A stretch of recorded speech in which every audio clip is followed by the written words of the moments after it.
your name and occupation, then state your question. I'm Sakina D'Souza, and I'm a Catholic. I believe Brother Yusuf was a Catholic before. I would like to ask him the simple question. He was brought up like a Catholic, but what made him change? Doesn't he believe that the Messiah is true, or did he ever feel that the religion, Catholic religion, has not brought up any Messiah and the Bible is false? I would like to just know what that means, because he said he was a Catholic before and now he has become a Muslim. What made you change? What was that storyline before? Doesn't he believe that there is a Messiah, or the Messiah had come, saved us, died on the cross? Thank you very much for a good question. I hate to disappoint you, but I wasn't a Catholic. But I was with a Catholic priest the night that he accepted Islam. And I asked him these questions you asked me. Because after all, I was still a Christian, a preacher in Christianity, and I wanted to know why my best friend, a Catholic priest, had converted. That's a pretty weird thing. A Catholic priest is not like a regular preacher in the Protestant religion. A Catholic priest has given up everything. He's given up his life to be a Catholic priest. When he enters into this realm, he's basically given away everything. He can't have a wife, he can't have children, obviously no grandchildren. He has no home, he just lives in a rectory or wherever they give him a place to stay. And he's sent wherever they tell him to go, do whatever he's told to do, and that's it.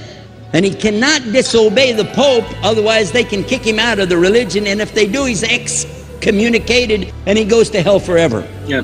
So how would a person like this want to become one of those Muslim terrorists? That's what I wanted to know. He explained in a very few beautiful words something that I came to learn for myself. He said that he was sincerely in the Catholic religion because he believed in God, that he had studied, his degree was in theology, and a part of the teaching that they as priests have is to study Islam. Every priest is forced to study Islam. Now you may not know that, but you can ask your priest and he'll confirm it. And when you study Islam, even when Islam is taught to you by somebody who hates Islam, as long as they don't corrupt it too far, you can still see the truth in Islam. A classical example happened to me just recently when I was in Saudi Arabia. A friend of mine, very old copy of one of the first Qurans ever translated to English by George Sale. George Sale hated Islam, he hated the Muslims, but when he translated the Quran to English, he was true to the text of the words. Although maybe not getting all the meaning, he certainly was true to the text of the words. I was shocked when I read it. Have you seen it? You know what I'm talking about? Amazing. And listen to this. George Bernard Shaw, for instance, is one of many, a long list of people who read this and realized the truth of Islam. When people see the truth of Islam, it can change them if they want to be guided. If they want the truth, it can change them. You might think, I'm a Catholic, I'll never be anything but a Catholic. But I'm going to ask you a question, and I want you to be honest. This is not for you to, start a debate, but just be honest. Was Jesus a Catholic?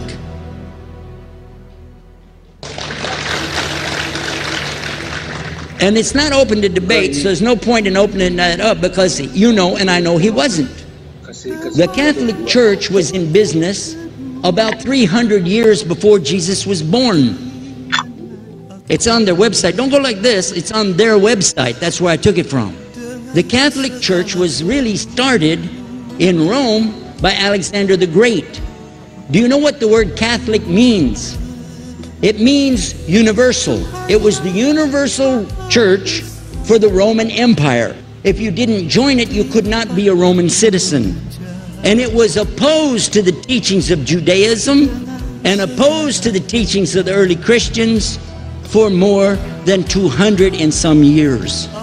And they were diametrically opposed to each other to the extent that it was the Romans killing the early Christians. Now, if you understand that and you go to their website and read, they didn't even take over Christianity until the year 325 AD. And when they did, they changed a lot of things, again, referring to their own website.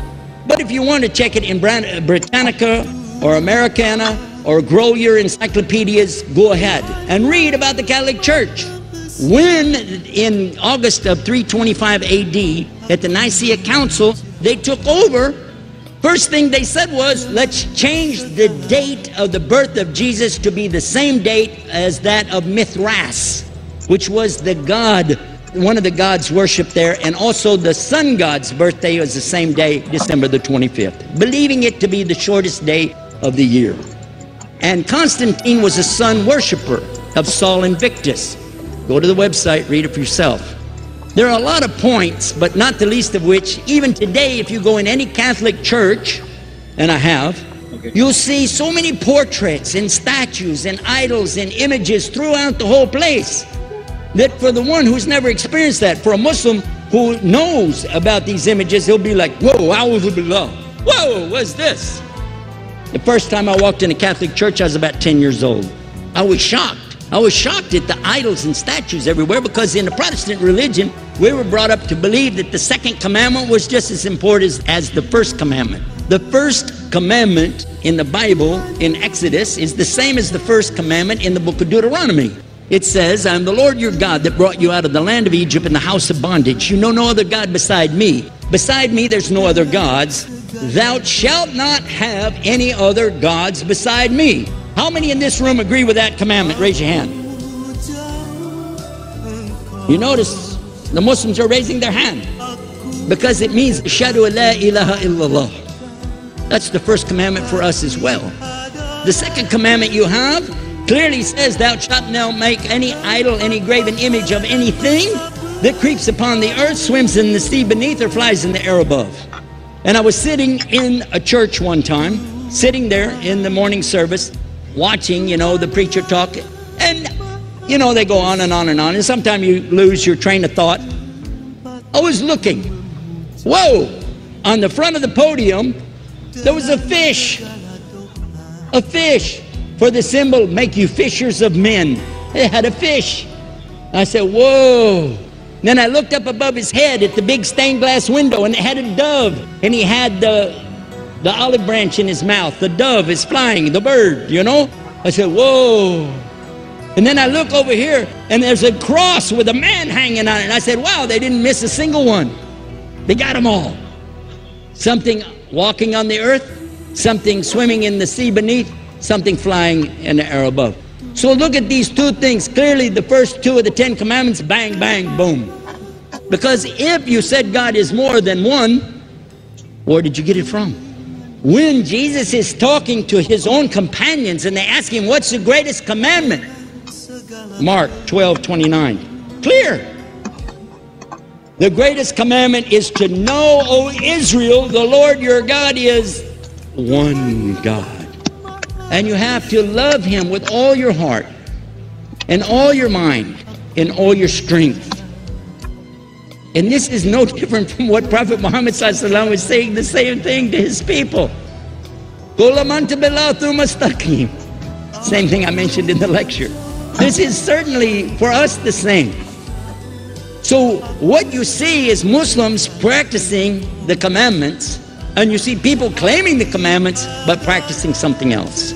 And I have seen more converts from the Catholic Church than any other of the many sects of Christianity, and especially from the nuns, priests, and even an archbishop. And all of them are better than me.